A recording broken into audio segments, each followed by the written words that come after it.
It's Friday, mate. Welcome back, Breadheads. Happy Friday, breadheads. We put away the computers. We put away the hammers. We got the microphones out. What else we got? We got a beer in hand. Almost. I mean, we just finished 3 beers each. That's right. That's right. We got to oil up before our recording, make sure the throat is nice and lubricated. You're absolutely correct about that.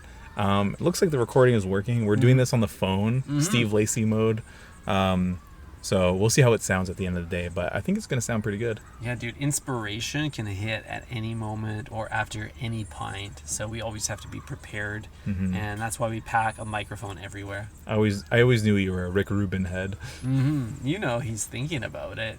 Mine's always got beats going. Dude, you and Rick Rubin have 2 things in common. Inspiration can strike any time, and you're always barefoot. We are always barefoot. I was going to actually offer that as a third connection, but it turns out that was the second one. I'm always ahead of you. So, no, dude, it's nothing like having toes out for the summer. I've been really channeling Rat Boy Summer. Oh, shit. And I think a part of that is letting the toys just... The toes just kind of spread out a little bit. Oh, nice. No sock can contain me. You ever mess with those finger socks or no? Or is that too freaky? That is a little freaky. I have been thinking about the toe shoes. I think they were, when they first launched, the world wasn't ready for them. Everybody dissed them. Right. I think they're ready for a comeback now, Because, the tabby boot came and went in the cultural discourse, but I think it left a gap in people's desire for a freaky foot. We do love a freaky foot. But, Ty, what if I told you that the toe socks are actually a prerequisite to the toe shoe? Well, that kind of makes sense. You couldn't wear a mitten to then... you wouldn't put a mitten under a glove, essentially. Exactly. Or you're rocking them barefoot, CB style? Yeah, you could do it barefoot, but you're going to destroy that shit real quick. I don't know, dude. It kind of freaks me out when the sandwich artist is only, single layered with their glove. I wouldn't mind double layer of protection there, second wall. Yeah, dude. Wearing 2 condoms sometimes isn't necessary. That's all I gotta say. If you're dealing with a potentially diseased substance, it's a good idea to double wrap it. And I don't know. I've seen the condition of those cucumbers at Subway. If I was a sandwich artist, I would double wrap. No, totally. And I would want my sandwich artist double wrap as well. You know what I mean? I don't want them anywhere near my sandwich, to be honest. And just as hairnet, face mask, all the above. All the PPE. Put them in the hazmats. That would be my preference. Anyways, Ty, we just came off of a wonderful... Go ahead, talk about our beers. A wonderful Friday lunch, mate. I had some chippy, 2 pieces of cod and fries and coleslaw, which I ate with Ty's burger stick, which he gave me. I was able to use my stick and his as a chopsticks. Yeah. Pause. And it was quite nice, I gotta say. I was feeling really full, though. I don't think I've had 2-piece chippy in quite a while, so it took a while for me to, readapt to that. I get the fish and the chip, but the slaw, that's a triple threat. That's a lot of food for one man at lunch. Yeah, it really is. 2 sides? Crazy. That's like chip and cookie. Oh, yeah, dude. Chip and cookie for sure. The slaw is the cookie to the British. It's weird, isn't it? Is it? Or is it merely a side salad? Salad? I guess so. Do they not have romaine lettuce in England? Why are they all eating coleslaw? It's a terrible salad. It's barely a salad. It's mayo and cabbage. I hate coleslaw, I'll be honest. I like the crunch, but you can get crunched through a lot of mechanisms. That's true. Lettuce, perhaps? Lettuce is one of them. I'm a huge cabbage head. Tell me more. I love cabbage. Okay, yeah. Cabbage has fed generations for me. But slaw is one quick way to ruin cabbage, if you ask me. You know what I mean? Yeah. No one really needs to add a tablespoon of mayo to anything. Well, the appealing part of the cabbage is the crunch. And if you want to take away a crunch, you wet it up. So slaw is essentially wet cabbage. And you eat it for lunch? For lunch. Yeah, munch. Oh, fuck. So, yeah, I was surprised that you took on a triple header. It looked good, though. I do feel like fish and chips is a Friday meal. It pairs well with the beers. Mm-hmm. So you're making good choices, Eric. I'm Thank impressed. you. Thank you. So I had a really great lunch yesterday as well. I went to the famous Beep. I'm gonna gatekeep the place. Oh shit. It is a restaurant close to the Vancouver airport, and Did you go to the Denny's at an airport hotel? oh damn, at the Marriott, The Marriott. at the Holiday Inn. Gee. No, I stay away from those businesses. But I went to a dockside patio. Ooh. Had a nice little red truck lager Mm-hmm. and a blue cheeseburger. And I gotta say, it was quite nice. Dude, I love a freaky cheese in a burger. Oh, dude, whenever they freak the cheese, let's I don't go. know why every restaurant, like every pub, every restaurant has a burger on the menu, and they all offer the classic burger. But I don't know, isn't it a little bit washed at this point? Like, put one ingredient in there that's interesting, just a little bit. The blue Right. cheese is the perfect amount of like freaky to Mhm. like wet my palate and get me ordering it. Mhm. But if it's just lettuce, tomato, onion, mayo, Mm-hmm. I can get that at Subway, you know? Subway offers freakier options for my handheld than an actual restaurant, and that's kind of upsetting. No, you're totally right. And for those naysayers who are saying, "I just want a classic burger. Don't mess with it too much," you're wrong again. You know what I mean? Offer it as another option on the menu. Don't do like your only one-trick pony burger. You know, have a normal one. Have something freakier, and maybe have another thing even freakier. Why not? Right? Why not? No one needs to order it. Just have it. It's more there for it's more to propel the brand, you know? Exactly. Blue cheese doesn't go bad. It's already moldy.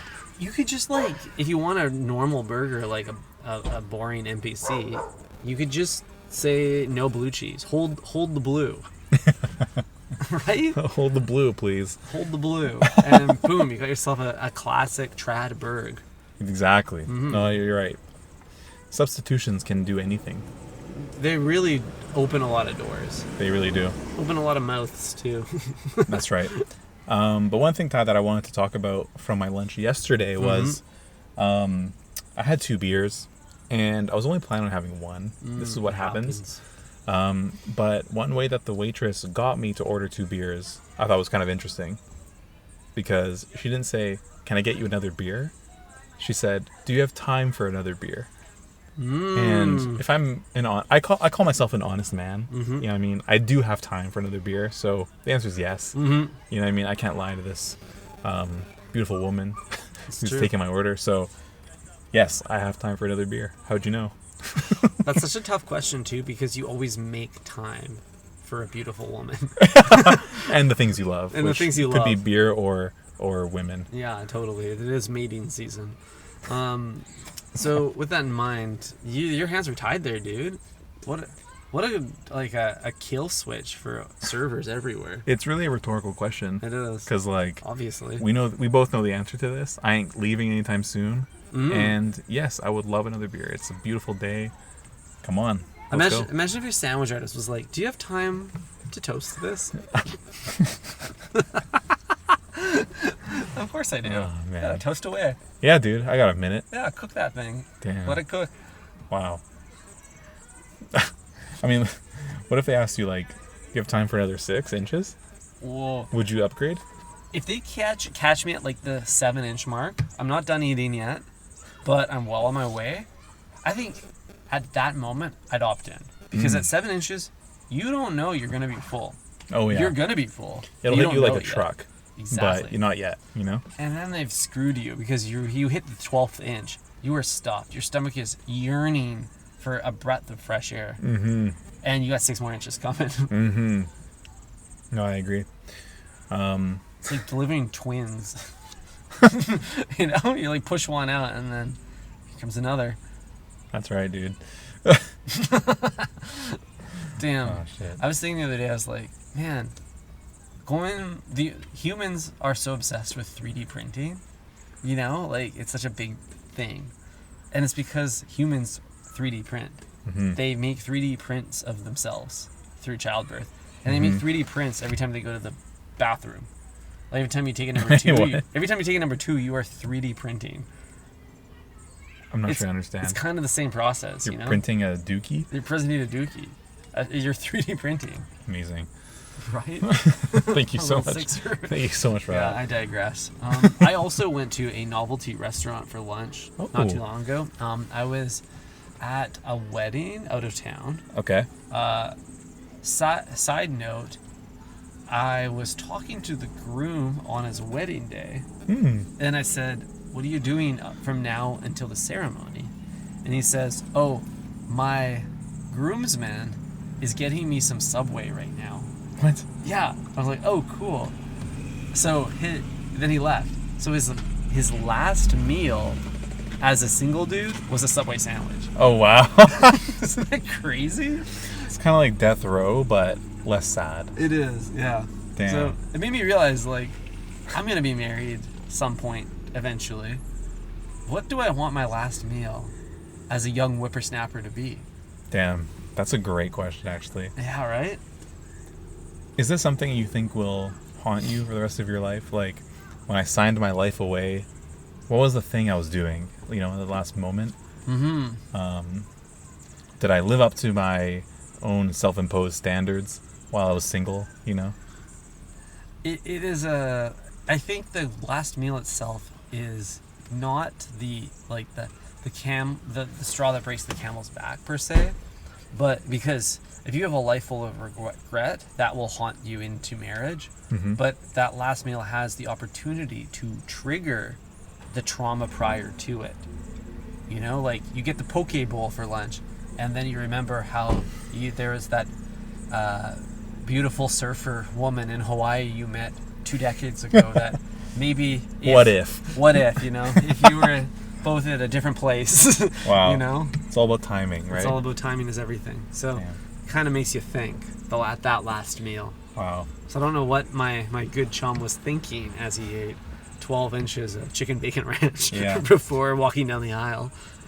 I mean, Subway is kind of the perfect last meal as a single man because you're kind of like bidding farewell to your single life. Like, as you take on more responsibility and you mature, and, maybe one day you have kids, you don't want to take on unnecessary risk. You could change your children's life forever if you're, like, I don't know, a fat slob. You know what I mean? You can't play baseball. You can't play catch with them.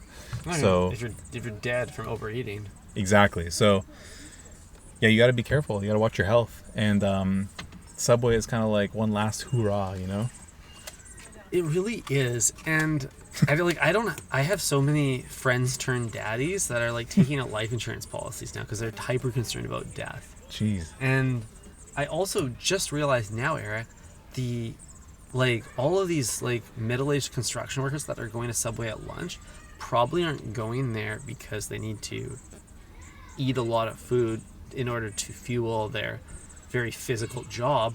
It's probably because they all got wives at home that want them to stay alive, and they're just looking for an out. They're just looking for a vice. And Subway is a way for them to return to their single life when they would just gorge on inches and inches of sandwich. That's just like the masculine need. There's a desire there. Yeah, inches on inches for sure. Yeah. Wow. That wasn't even the novel restaurant experience I had. Sorry, that was the preface. Okay. I went to this wedding, and while I was out of town, I patroned a restaurant called Lefties. And when you look it up online, you're like, it's just kind of a normal pub, but when you arrive, it's very clearly a left-handed themed restaurant. Oh no. Yeah, dude. Dude, you love novel bars so much. I didn't even know. Damn. And I'm right-handed. I didn't fit in. So, walk me through this. How did they set up their business to not only be ableist, but discriminate against those who are right-handed? Yeah, it's really weird when the minority becomes the majority. So, opening moments. Opening door. Left-handed door, obviously. Okay. So you're right. It's kind of a double door, but your right one's locked. Your left one opens. Right. Okay. Obviously. Exactly. So clearly, at the very first point of contact, you're out of your element. Like, I'm gonna have to think differently here. Then you talk to the hostess. Nothing too different. I did ask the hostess. I said, "And what hand do you subscribe to?" Oh shit! Right? She said, "I'm a righty, but there's a lot of lefties among us." Oh wow! Yeah. So give me a little wink and a shh. So it's nice to hear that they don't hire based on dominant hand. There's no discriminatory practices there. Mm-hmm.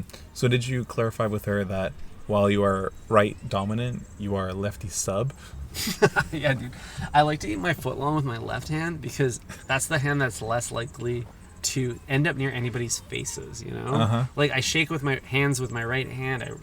I gift things with my right hand. Mm-hmm. I cannot have sweet onion sauce on that thing. No, dude. Too much of a scent magnet. Exactly. Okay, so what I want to know is, did the food have any difference to it? Did the burger and fries, was the position of the burger swapped with the fry or something like that? Like, was there any, like, were the chicken wings all pointing to the right because you got to lift it with your left hand? Like, how did they, like, optimize? You'd think they would be tapping into those details if this was their whole shtick.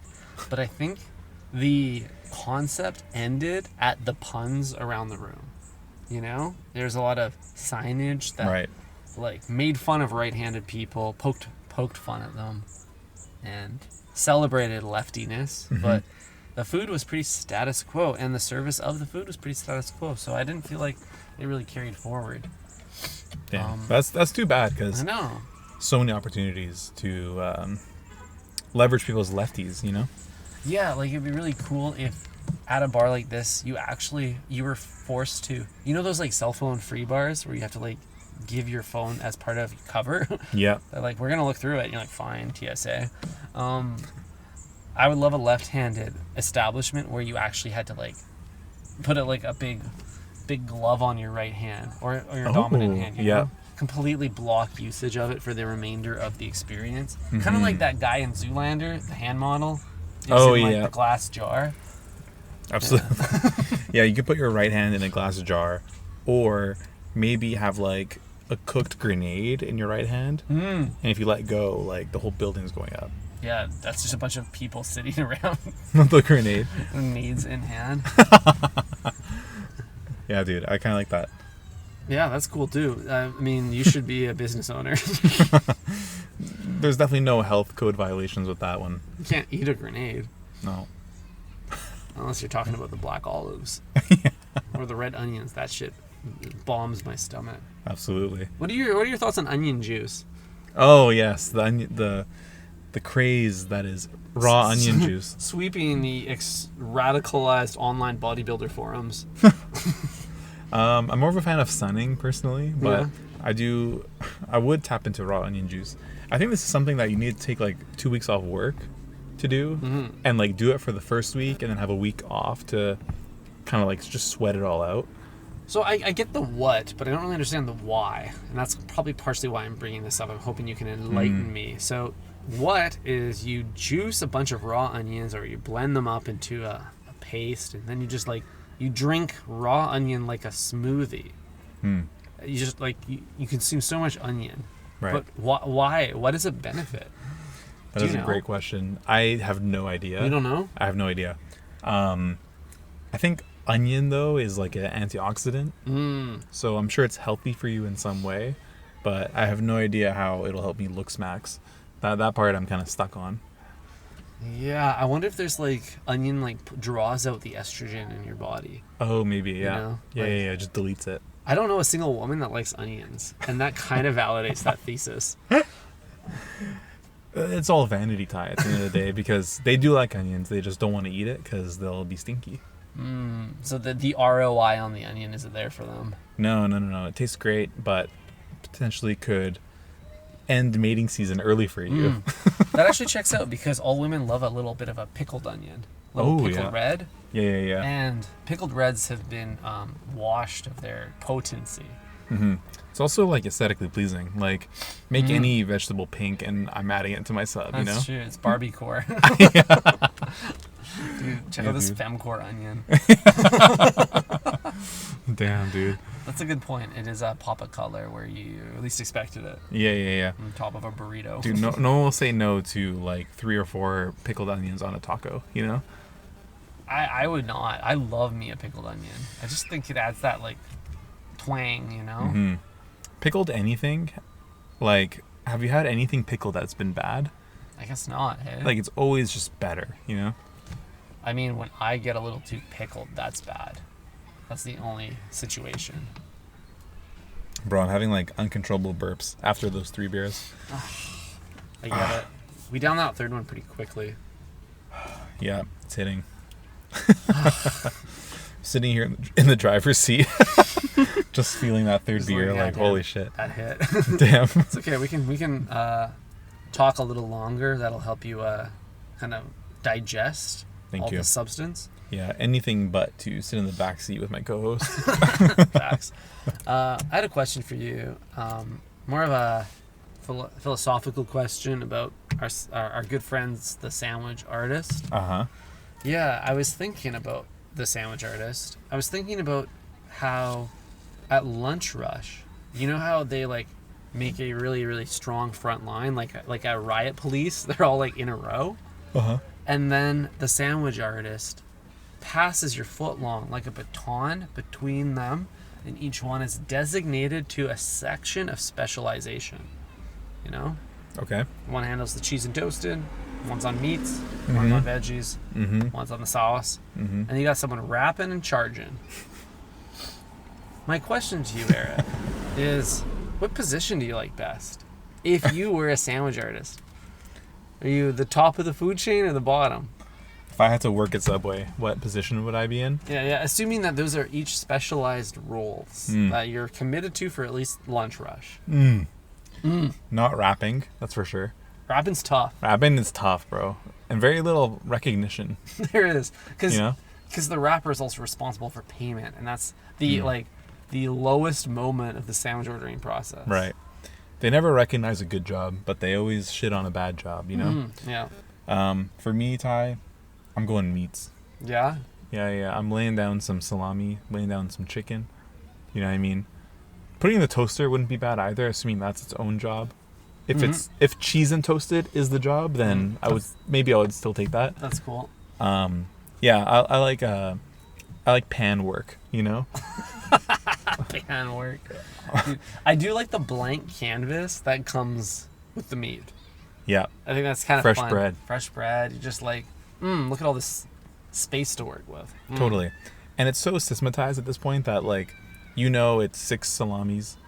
You know, it's 2 paper trays of chicken. You know what I mean? Everything's kind of pre-measured for you. And if you like the customer, go ahead and slap some extra meat on there. It doesn't matter. It's Dude, all good. Totally get that. Like, the vegetable section is the exact opposite. It's so hard. Like, I get such variability to the number of, like, green peppers that'll end up on my foot long. But also, you're listening to, like, multiple instructions. You're taking, like, people's lettuce order, their onions, their green peppers.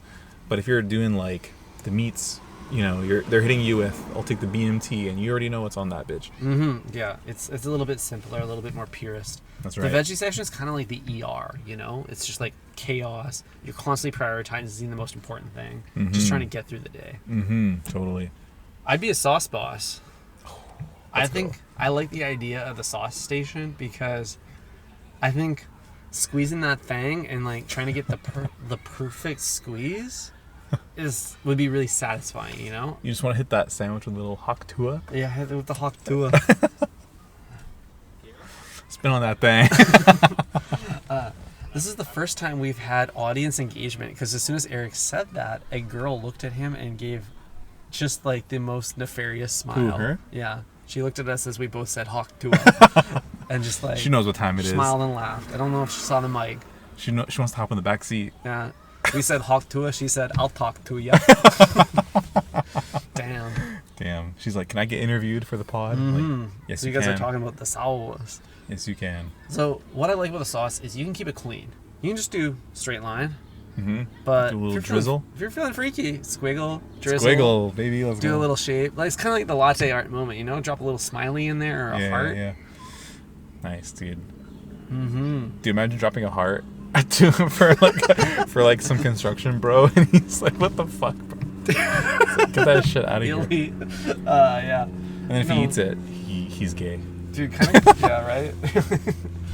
What WYD if sandwich artist writes their number in sauce in your sandwich? I was just gonna say that. Theoretically, that's your one chance to leave a little message, right? A little fortune cookie for your patron. Oh fuck! Just writing "help" in it. Help me. Oh shit. It's a bit freaky out there. The sauce is too much power. You could.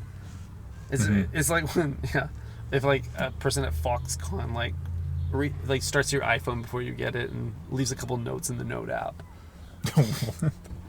So wasn't that a thing? They were like putting cheeky little notes in iPhones a while back. Like other like people's iPhones? Yeah, or maybe it was just like a piece of paper in the box or something that was like, "Help, we are dying here." Dude, every company has a suggestion box. No one reads that shit. That's a good point. I remember at our old job, we used to drop in suggestions all the time, and not one thing came true. Do you remember that? Yeah. What a shame. There's really no reason. It's just a tool for HR to get a raise or something. I'm not sure. Because they could show that they implemented a suggestion box. There's a suggestion box at Subway. I would just put my garbage in it. There'd just be a bunch of used napkins. Here's a suggestion. Stop with the paper straws. God damn, dude. Damn. Ty, I heard some interesting salad lore this week. Oh, tell me more. The infamous Caesar salad. It turns 100 this week. No way. 100 Oh, years old. that's huge. No way. Yeah, 100 dude. years of Caesar salad? 100 years of Caesar, baby. But Julius Caesar is like 500 or 600 years. Wait a minute. He didn't invent it? Dude, that's the thing. It's nothing to do with Julius Caesar. What? You thought he invented a salad? He was a Chad. he's not in the kitchen. That's true. He invented a new strain of veal. Yeah, dude. He was cutting the veal in half. No, the Caesar salad was... Can you actually guess which country this was invented in? Well, it obviously wasn't Italy, or you would make me guess. No. It's probably not America, too, because it's the second most obvious answer. No. I'm going to go with, like, the Czech Republic, before whatever it was 100 years ago, that part of the world. The Soviet Union, maybe? No, wait. Okay. There's anchovy in Caesar salad. That means it has to be linked to the Mediterranean. Yep. It's linked, but not geographically. Let's just say that. Oh, interesting. So it's a colony of a Mediterranean country. The only Mediterranean country to colonize excessively was Spain. Because they went to oh my god, it's from South America. You're getting really close. Mexico? Was it Mexico? Bingo. Boom. Fuck yeah, I'm so good at everything. Dude, fucking GeoGuessr over here. Yeah, hell yeah. Asked you had a different food. So Mexico invented the Caesar salad? Damn right. Smart man down there. Dude, from Tijuana. Really? Of all places, yeah. Wow. It's from a restaurant. An Italian immigrant who was working at the restaurant invented the Caesar salad using kind of leftover shit that he had. Mm-hmm. And the restaurant was inside of the Hotel Caesar. Oh, I see. Exactly. So it's named after the restaurant, or the hotel. And it's from an Italian immigrant. So, yeah, kind of a cool story. 100 years ago, man. It's still operating today, by the way. Yo, what really blows my mind about that, though, is like the Caesar's Palace in Las Vegas. Missed op? Well, is that the same strain of Caesar? Oh, like the hotel? Yeah. I don't think so. That's a different hotelier conglomerate. Yeah. Okay. Aren't they owned by like MGM or something? Yeah. I don't know. I watched a whole YouTube video on the consolidation of the Vegas Strip. I also watched the Wendover Productions video about that. Man, our algorithm is way too similar. It's such a niche concept for. So it's a different Caesar's hotel chain, probably cartel ties. Maybe, I don't know. It's obviously it's 100 years old at least. So true. I don't know if it's been operable the entire time, but it is in operation today. So a local chef is kind of spearheading the revitalization of that restaurant. So we could, in theory, go to Mexico and try it. The original Caesar. I think that'd be so cool. Right? Very, very cool. So it's 100 years old this year. This week. This week? Yeah, like just recently. Wow. Yeah. I've been on a Caesar salad kick this last week. Okay. I've had probably in the last 7 days maybe 4 Caesar salads. Oh wow. Yeah. Okay, I had one. I don't know where the urge came from, but I must just be connected to the energy of this food. 100 years. That's crazy. My grandma didn't even make it to 100. Wow. Very few do. The Caesar salad's still holding strong. Yeah. Has it peaked? The Caesar? Yeah. I think it's peaking. I don't want it to go the same route of the Jello salad, but I kind of feel like it might. The fruit salad, same thing. I've never had a Jello salad. What the hell is that shit? It's just like got Jello in it. It's exactly what you think it is. Like Jello cubes, right? Yeah, kind of like. I can kind of picture it. Different colors. No. I think the only thing that I would stray away from in that kind of zone is marshmallows. Like, marshmallows shouldn't be at the dinner table. They should be over a fire only. Yeah, there's very few places where a marshmallow is welcomed. Yeah, dude. But the Caesar, on the other hand, 10 out of 10. I think it's my favorite type of salad. I actually had it yesterday. Nice. Yeah, it was very good. Even a bad Caesar is a good Caesar. That's how you know it's like an amazing recipe. That is its most redeeming quality, is that it's hard to have a bad Caesar salad. Mm-hmm.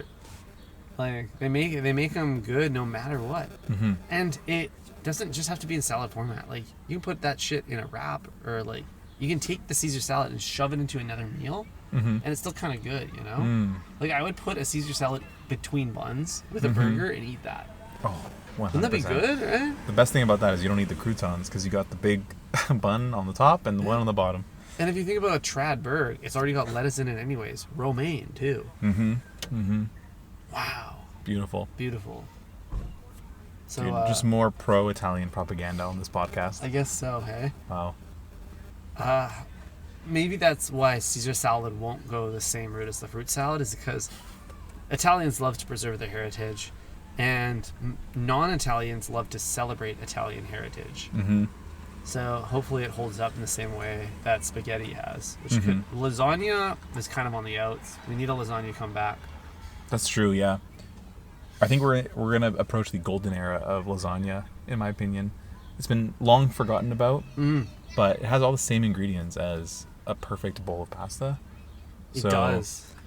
It just needs. I think what we need is we need a few like Carbone-esque restaurants to like tap into a like killer lasagna and then rejuvenate that trend.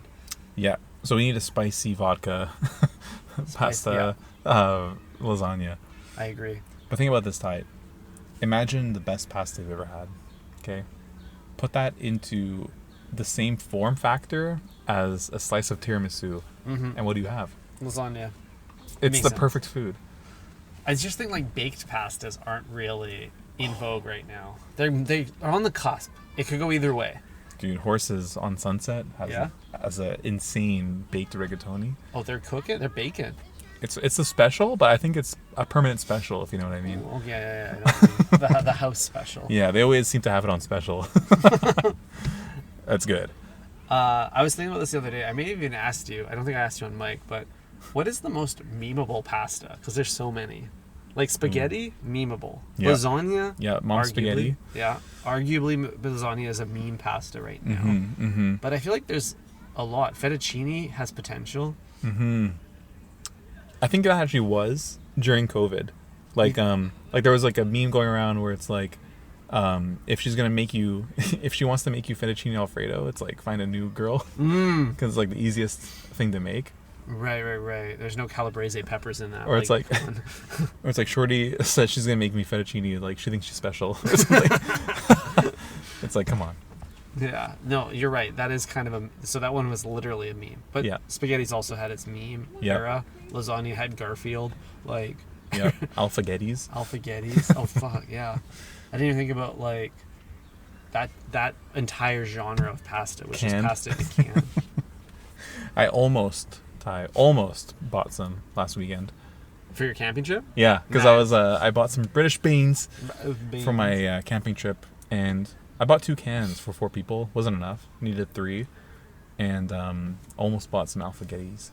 Dude, last time I had too much THC, I wrote in my notes app. I said, "Why don't they make pre-cooked spaghetti?"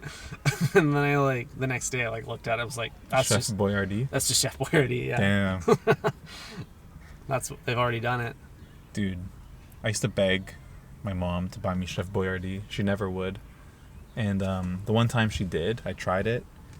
I was like, damn, it's not good. It's pretty bad. Even as a kid, it's one of those. It's like one of those foods where it's like you just like want to try it because your friends have it and it looks good because it's in like a orange little can. And it has a mascot. And it has got a cool little mascot on it.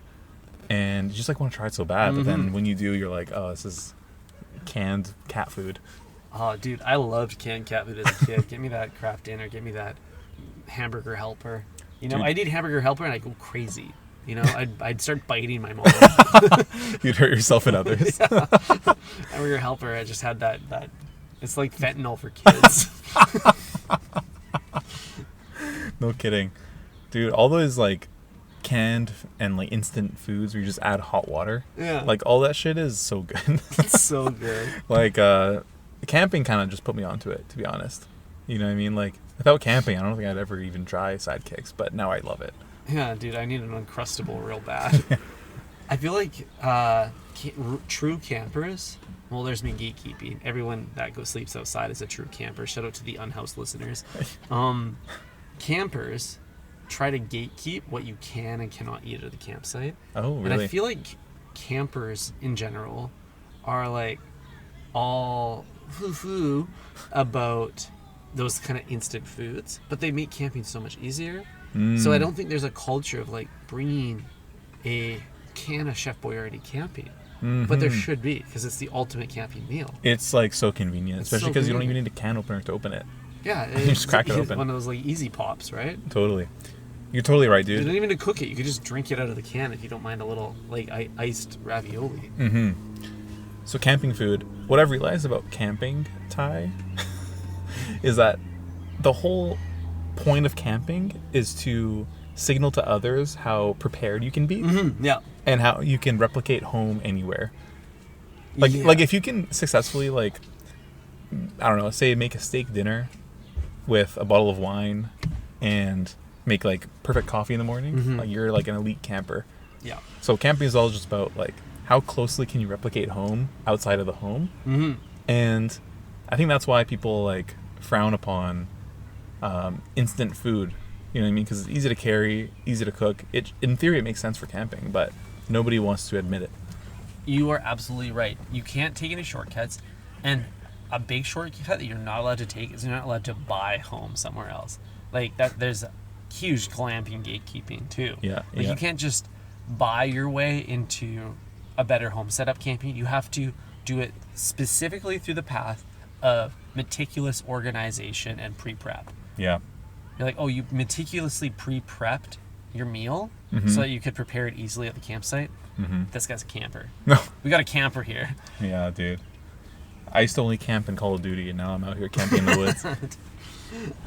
Wow, times have changed. Yeah, dude. Some might say I've grown up. Offline camping. Yeah, dude. Analog. I got the Call of Duty app on my phone. Can you tell me what that is? Like, it's do you plan your loadouts or something? You can plan your loadouts. I never played Call of Duty as a kid. Dude. I was a Halo boy. I was gonna say, yeah, you were all over the Halo. So I thought, like, I should figure out what this game's all about. So I downloaded the mobile app maybe 2 months ago. Wow. And I tried playing it. It's pretty intuitive. Like, it's a good mobile app. Yeah. Yeah. Dude, I think what might be in the cards for us is to acquire an old PlayStation. Like a PS3. Get Call of Duty 4. Or like one of the older ones. Whatever's still being like serviced. Yeah. by that has an online community still. Exactly. Or maybe one of the new ones. Fuck it. But just get back into gaming in like my late 20s, your early 30s, you know? Just get back into gaming. Why not? Dude, everything else is taken care of. You found a girl. You have a job. I have an RSP. You got an RSP. You have a car. Yeah. Job's done. Yeah, dude. We've completed life. We're 10th prestige in life. We're 0 prestige in COD now. No, dude. I hope you know what that is. I don't know what that is, but I can imagine that as some sort of point system. It's a ranking, I would say. Well, that was weird. Yeah, I feel like I don't want to just like have the default skin. You know, I need some skin in the game. Yeah, dude, 100%. Now that I live in the suburbs, Ty, I've been toying with the idea of getting a gaming console. A PlayStation 5. Yeah, Bay is not very happy with that idea, but I think I can overrule her on this one. What you need is you just need to be an overtly present partner. Like, Right. I didn't own a gaming system, and then I was just like too present in the house, and then I got an Xbox. It just showed up one day. Go play this. Give me some free time. Oh, so says Bay gave you the Xbox to leave her Dude, alone. Yeah, it was an investment in her own downtime. That's smart. Yeah, so just be an annoying partner. That's my advice. Usually it's the answer to most things. Yeah. Wow. Yeah, I think that's actually a good idea. There's something about living outside of Metro Vancouver that makes me want to sit inside and game. Do you get that feeling as well? Dude, especially when it's hot out, I'm like, oh, this is the perfect day to be inside all day. Yeah, dude. Like, I can't wait for Bay to go to sleep so I can stay up all night gaming. It's literally like me. It's me time, you know? It's me time. There's something about like what I would once spend like roaming the downtown east side between like 1 a.m. and 3 a.m.